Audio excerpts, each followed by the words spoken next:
सौभाग्यशाली तोता। बहुत समय पहले की बात है। एक छोटे से गांव के पास एक सुंदर जंगल था। उस जंगल में तरह तरह के पक्षी और जानवर रहते थे।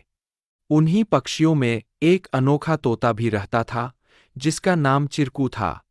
चिरकू को लोग सौभाग्यशाली तोता के नाम से जानते थे, क्योंकि जहां भी वह जाता, वहां कोई न कोई चमत्कार हो जाता या किसी की किस्मत बदल जाती।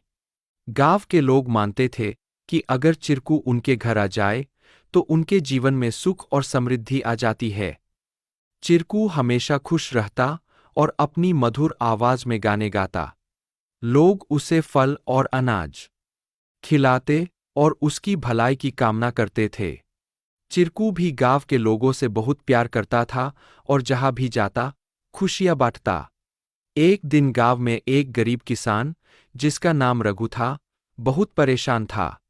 उसकी फसलें बर्बाद हो गई थीं और उसके पास खाने को भी कुछ नहीं था। वह दिन-रात मेहनत करता, लेकिन किस्मत उसका साथ नहीं दे रही थी। एक दिन रघु ने गांव के लोगों से चिरकू के बारे में सुना और सोचा कि शायद यह सौभाग्यशाली तोता उसकी भी मदद कर सकता है। रघु ने तय किया कि वह चिरकू से मिलकर अपनी किस्मत बदलने की विनती करेगा। अगले दिन वह जंगल की ओर चल पड़ा और चिरकू को खोजने लगा।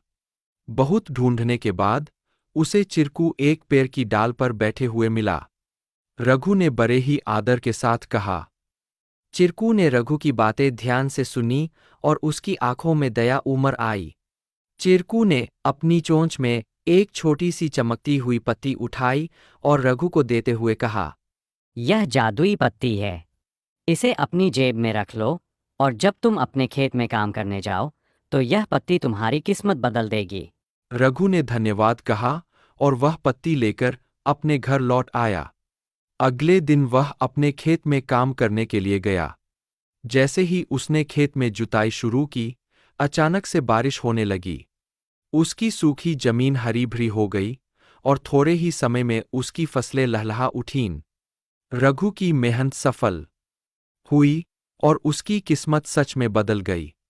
अब रघु के पास भरपूर अनाज था और वह फिर से खुशहाल जीवन जीने लगा।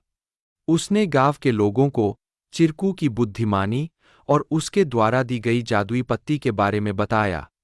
सभी लोग चिरकू की प्रशंसा करने लगे और उसे और भी अधिक प्यार देने लगे। लेकिन चिरकू ने रघु को एक बात कही थी। याद रखना, यह पत्ती सिर्फ तुम्हारी मेहनत का साथ देगी। अगर तुम मेहनत करना छोड़ दोगे, तो यह भी अपना जादू खो देगी। रघु ने चिरकू की बात समझ ली और कड़ी मेहनत जारी रखी। धीरे धीरे उसकी स्थिति पहले से बहुत बेहतर हो गई। वह गांव के सबसे सफल किसानों में से एक बन गया, लेकिन उसने कभी यह नहीं भूला कि उसकी सफलता में चिरकू और उसकी मेहनत का कितना बड़ा हाथ था। कहानी से सीख। इस कहानी से हमें यह सीख मिलती है कि किस्मत भी उन्हीं का साथ देती है, जो खुद मेहनत करते हैं। सौभाग्य और अवसर तभी काम आते हैं, जब हम अपने प्रयासों से उन्हें सही दिशा देते हैं। Please like, share and